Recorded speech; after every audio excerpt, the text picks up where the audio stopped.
am not the missed call from my boss. I am not my dozens of unread emails.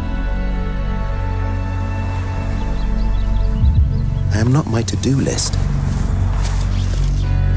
I am not the likes on my Facebook profile. And I'm not the fast food on my lunch break.